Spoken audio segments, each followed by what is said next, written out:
Welcome to your Daily Writing Habit, episode number 407. If you're writing a book or thinking about it or trying to finish your work in progress, or you're at the stage where you need help reaching more readers to let them know about your book, you are in the right place. Good morning and happy Friday. I'm your host, Christine Whitmarsh, also known as Christine Inc., Christine-Inc.com. Each day I'm sharing with you the writing habits I've learned over my 18 years as a ghostwriter, book coach, and author. I have found that three things in particular have a huge impact on your success as an author, and they have the ability to turn a quote-unquote non-author into a quote-unquote, not really quote-unquote, a published author, an actual published author.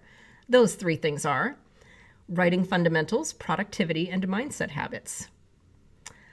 And I just realized I forgot to put a quote today. So what I would love for you to do is tell me your favorite quote about writing and stop by my Inc. authors group on Facebook. How's that for improv, you guys? This is actually something I would love to hear about anyway. I'm always giving you guys quotes every day. I would love to hear your favorite author quotes, whether about books or writing or creativity or motivation or anything we've talked about here. Inc. authors on Facebook. Share your favorite quote with me. Let's do that instead.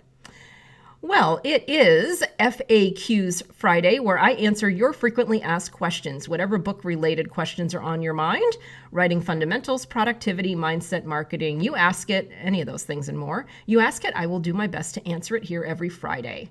Best way to submit questions to me, by the way, is through my website, Christine-Inc.com. Shoot me those questions, and I will answer them here on the show.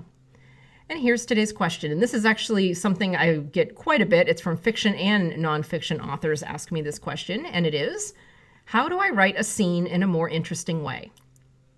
And here's my answer. The key is, don't look at the scene like a writer. Here's what I mean by that. Often in the pursuit of crafting a perfectly logical scene that meets all the quote-unquote writing objectives and neatly guides the reader from point A to point B, writers sometimes forget that's not how life works. That's not even how storytelling works. If it did, then Dorothy would have happily skipped down the yellow brick road in a straight drama-free line from the Munchkin Village all the way to Emerald City. And in real life, which writing is meant to reflect and then amplify, events rarely unfold in an organized manner.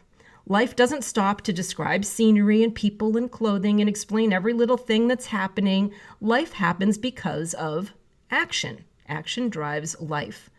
And no matter how much in real life we plan those actions and how we expect everything to unfold, we've learned this in the spring of 2020, there are things that derail our best laid plans. So here are 5 things. And speaking of, number 1, accidents. Here's an example of an accident. Oops, worldwide pandemic, spring of 2020 is canceled. Or on a smaller scale, like you're running late and your car has a flat tire. So, 2 ends of the spectrum there. So accidents are one of the ways to add excitement to your scenes. Number 2, coincidences. So, oops, out running errands looking like absolute sloppiest, as in like possibly homeless, and run into the boss in the checkout line at Trader Joe's. So coincidences. Number 3, but maybe the coincidence is he offers you a raise or he's meaning to talk to you, and you never know where it's going to go from there. Number 3, interruptions. Like, oops, on the best day of your life, everything's clicking, fireworks are shooting off. This is the best date. I mean, this is the best date you could possibly imagine. This is the dream guy. This could be the one. You start, practicing, matching up your first name with his last name. And then right in the middle of it, your mom texts you 911 with some sort of drama. So that would be an interruption. Number 4 way of adding excitement to a scene is surprises. So oops, you're going to have a baby, but this is a good thing. Number 5, conflicts, as in no way did you just casually say that you think I'm a little manipulative and you think it wasn't going to lead to a fight. Conflict. So those are the 5 ways to add excitement to, or as the question said, how do I write a scene in a more interesting way? Add any variation or any combination of these 5 things. Accidents, coincidences, interruptions, surprises, and conflicts. And for those of you writing your memoir, think about some of the more memorable events of your life. How many were neat and organized and predictable, with a straight line from point A to point B?